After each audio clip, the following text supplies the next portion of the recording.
Hi everyone, it's Clyde at Vibrant Soap, and today I'm going to be making a soap that I originally designed a couple years ago, and last year I couldn't make it because the house was in disarray due to the remodel. And it's my gingerbread with peppermint frosting soap, and there's reds and greens in it, and as well as an embed that has the same colors in it. And I'm going to show you basically how I made those embeds. It's a little star that goes on top of the soap.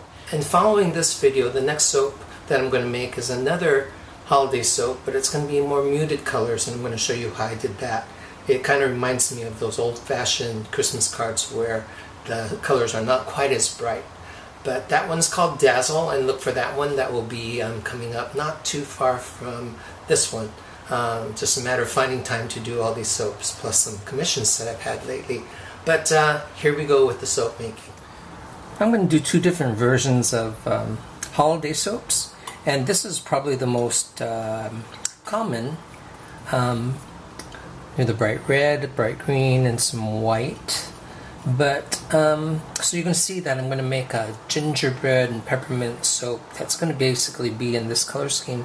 But I'm going to make another one that I've done in the past.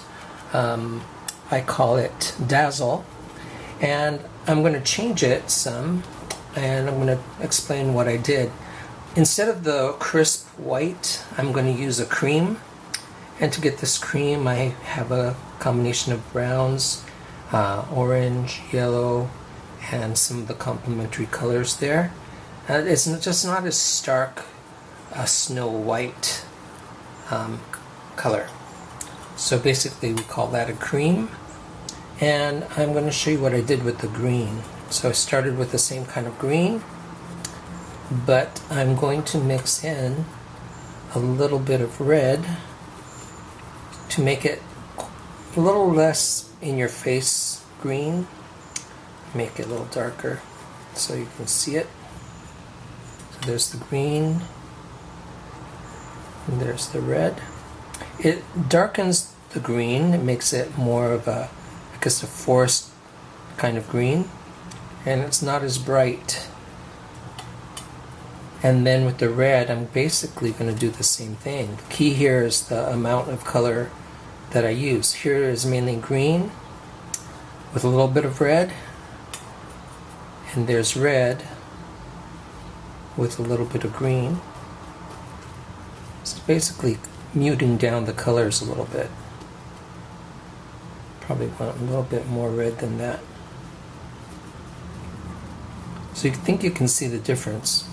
So my inspiration for this color scheme was, for this one would be, I guess what you would say, Rudolph. And this one is more of the old-fashioned Christmas cards. And they were antique looking, and I studied that. I can't find any images of them that are not copyright protected, but I'm just going to show you this one.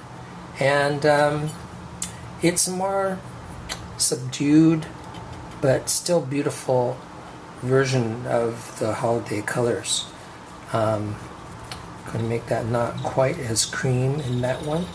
And it looks really dull, but I think in the soap that I've done before, people really like that.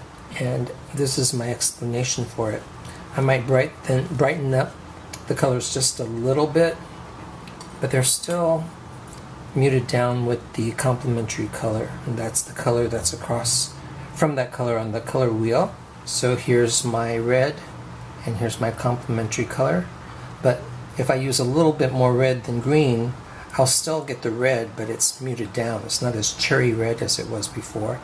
And with the green, same two colors, but using a little more green, a little less red, and that mutes down the green to get something more like this.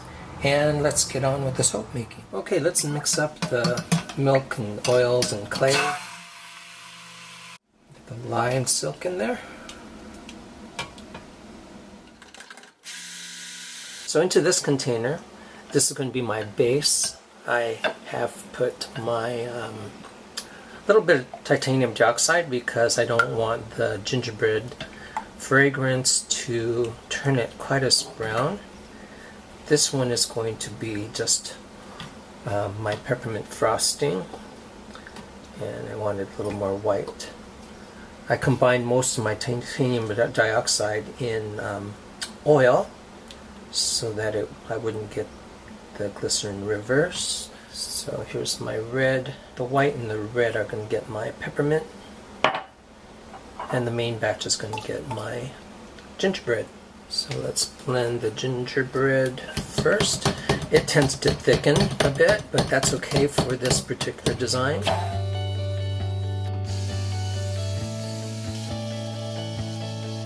Because I'm going to have embeds in this main batter, I want it a little more thick so that the embeds don't all sink to the bottom. And here is some more melt and pour that I cut with a serrated cookie cutter several times. So those are the ones that are going to go in this part of the batter. And fold that in. I'm going to pour probably a little less than half of this batter in there. I'm going to do an in the pot swirl. Gotta make sure that I keep some for the icing. And that's for the top. Red and white.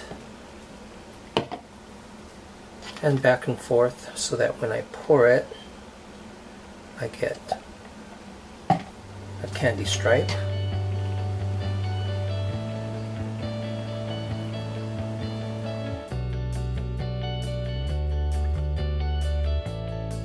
And this is perfect now. It will lay on the top pretty nicely. Remember, this has some embeds in it also. And that combination with the red right now is so beautiful.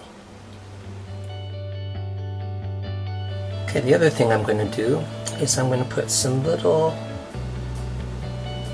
canyons in this, and you won't really see why I'm doing this until the final cut. And I made a Christmas cake version of this as well, which I'll show you. It's really creamy.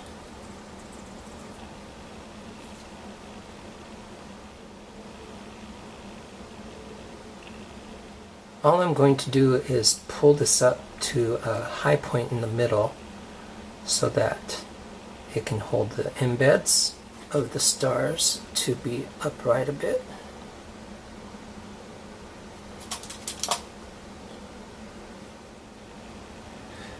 I'll speed up through this.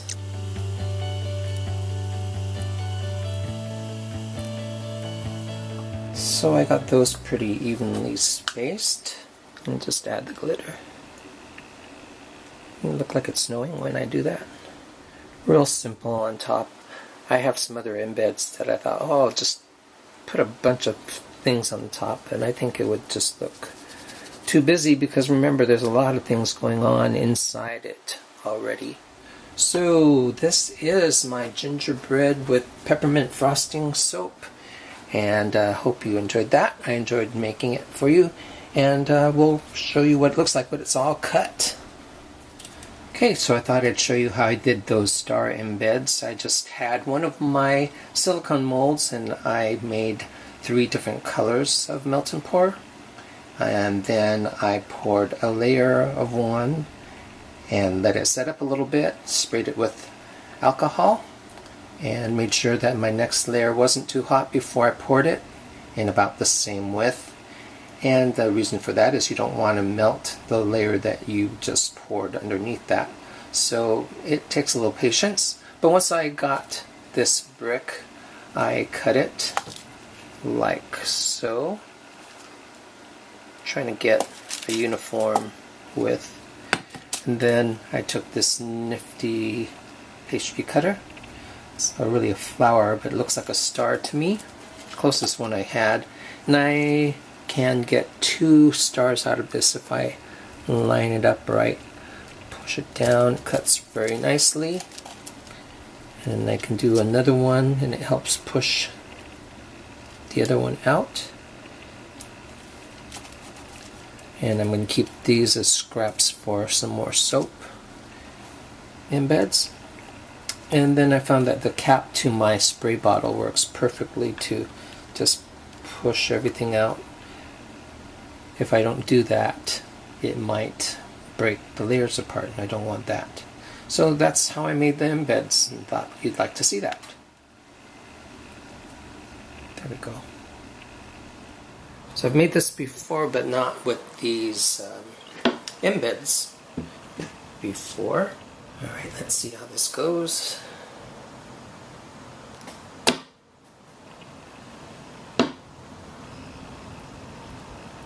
And there are my other embeds.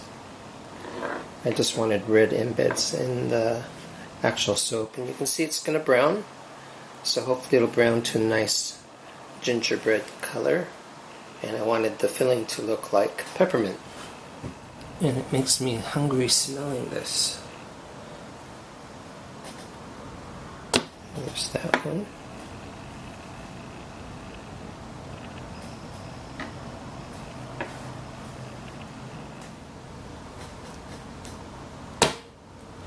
Remember those little furrows that I put in the soap? That was to get this sort of cloudy-like effect for the frosting. I like this side.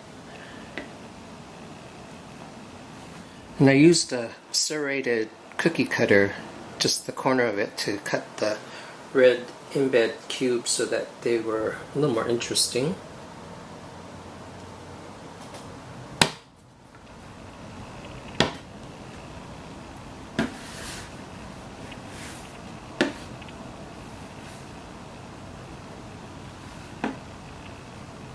I made 2 versions of this year. I'll probably make another one of these loaves because every year they sell and I run out.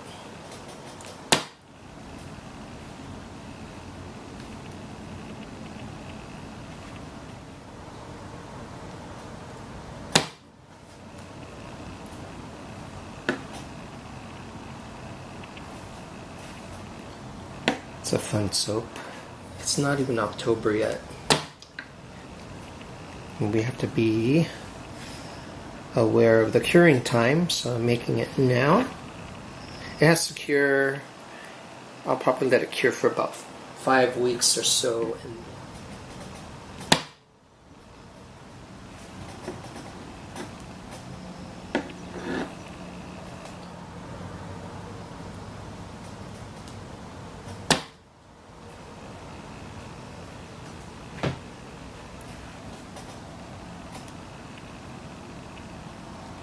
So this has been the cutting of my gingerbread with peppermint frosting holiday soap, and these will be ready in about 5 weeks, I think. So look for that on the website. Thanks for watching. Thanks for subscribing, and I read all your comments. Thank you so much for that too. And we'll see you next time for another holiday soap. And I just want to show you the finished bar, all cut. A little bit of glitter on the top of that. And then the other version of my gingerbread is more like a cake. So you can see this one's turned brown. I don't know that I added as much titanium dioxide to this one, but that's pretty gingerbread brown. And I'll be happy if this one doesn't turn quite as brown, because I think I did add a little more titanium dioxide to this batch. But you can see the similarities with the embed and everything. And just thought I'd show you that. Thanks for watching. Bye.